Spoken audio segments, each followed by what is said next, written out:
لا يعرف كثيرون الحقيقة الكاملة لتاريخ أشهر سيف في الإسلام، سيف ذو الفقار، سوى معلومات مجزوءة متداولة في الموروث الشعبي لدى بعض الطوائف الإسلامية عن إنه كان سيفا للإمام علي رضي الله عنه وأرضاه، وإنه كان بذؤابتين اثنتين، بيد أن ذلك لم يكن سوى جزء بسيط من الحقيقة، فالسيف كان في كتب التاريخ والرواة سيف النبي محمد صلى الله عليه وسلم، بذلك عرف وبذلك اشتهر قديما، وقد أهداه النبي لاحقا إلى الإمام علي بن أبي طالب. ولعل الأكثر إثارة في تاريخ السيف أنه كان بالأصل لمشرك من قريش عرف بخبثه وكرهه للنبي عليه الصلاة والسلام، وشاءت الأقدار أن يغنم النبي ذلك السيف ويصير أحد أهم أسلحته قبل أن يهديه للإمام علي. إليكم هنا قصة السيف منذ البداية وحتى نهايته، منذ شهره صاحبه الأول بوجه المسلمين حتى شهره بعد ذلك النبي ومن بعده الإمام علي بوجه الكفار والمشركين،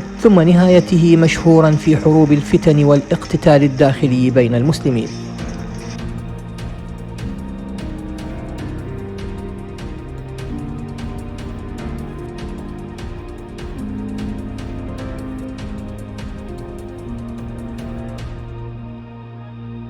بدأت قصة السيف عند رجل يقال له منبه بن الحجاج السهمي، وهو من مشركي قريش في زمن دعوة النبي محمد صلى الله عليه وسلم. ويقول ابن الأثير الجزري في كتابه الكامل في التاريخ أن السهمي هذا كان أول من عرف مالكا لسيف ذي الفقار، بيد أنه لا يذكر كيف وصل إليه، هل صنعه لنفسه أو غنمه في معركة أو اشتراه بماله الخاص، لكن الجزري يتحدث عن السهمي مالك السيف، ويقول أنه كان من أخبث مشركي قريش حينها، وما كان يصادف النبي محمد صلى الله عليه وسلم إلا سخر منه قائلا: أما وجد الله من يبعثه غيرك؟ إنها هنا من هو أسن منك وأيسر. وشاءت الأقدار أن يكون السهمي ضمن جيش المشركين في معركة بدر، وأن يشهر ذا الفقار بوجه المسلمين، إذ قاتل به السهمي حتى قتل في المعركة، وقيل أن قاتله هو علي بن أبي طالب، وقيل قتله أبو اليسر الأنصاري، وقيل قتله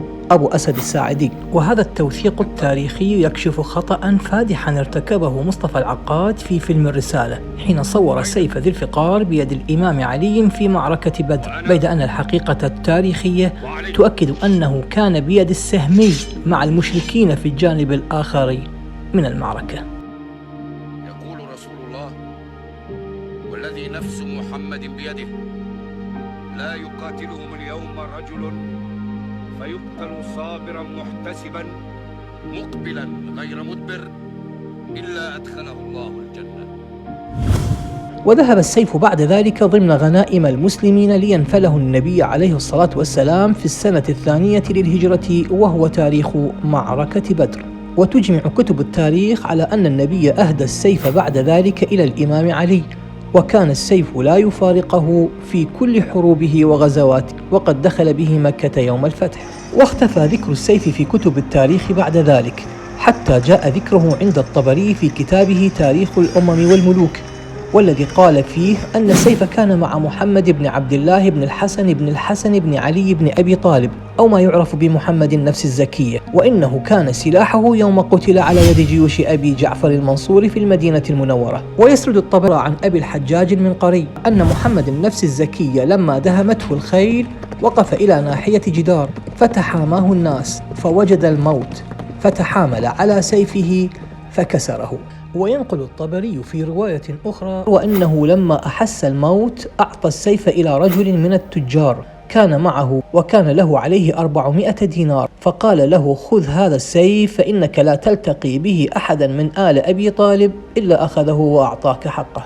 وبقي السيف عند التاجر حتى سمع به والي المدينة المنورة آنذاك جعفر بن سليمان بن علي بن عبد الله بن عباس، وهو ابن عم المنصور، فاستدعى التاجر إليه وأخذ السيف منه وأعطاه المبلغ الذي كان يطلبه. ولم يزل السيف عند جعفر بن سليمان حتى تولى الخليفة العباسي أبو عبد الله محمد المهدي خلفا لأبي جعفر المنصور، وبلغته قصة السيف فأخذه لنفسه، ثم صار بعد ذلك إلى الخليفة موسى بن محمد الهادي فجربه ذات يوم على دابة فانكسر السيف. كما ينقل الطبري رواية أخرى عن عبد الملك بن قريب الأصمعي يقول فيها أنه رأى هارون الرشيد ذات مرة في طوس متقلدا سيفا، فقال له الرشيد: يا أصمعي، ألا أريك ذا الفقار؟ قلت: بلى، جعلني الله فداك. قال: فاستل سيفي هذا. فاستللته فرأيت فيه 18 فقارة.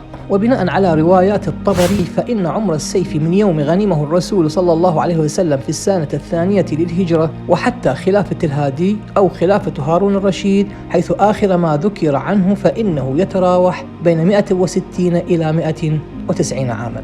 أما روايات الشيعة عن تاريخ السيف فيقولون أن جبريل نزل به إلى النبي، والذي أهداه بدوره للإمام علي، وبقي متوارثا لدى الأئمة الاثني عشرية، وأنه الآن لدى المهدي المنتظر. وبخصوص شكل السيف فاللافت أن الصورة النمطية المتعارف عليها بسيف ذو ذؤابتين ربما ليست صورته الحقيقية، وإنه سمي بذو الفقار لوجود فقرات على بدنه أشبه بفقرات البعير. وإليكم بعض تلك الرؤى. كما تعرفون هناك سيف يسمى ذو الفقار. ذو الفقار أنه سيف علي بن أبي طالب رضوان الله عليه، أن له شفرتين. هذا السيف اللي له شفرتين والعقاد في فيلم الرسالة أظهره بهذه الرسالة ليس ذو الفقار.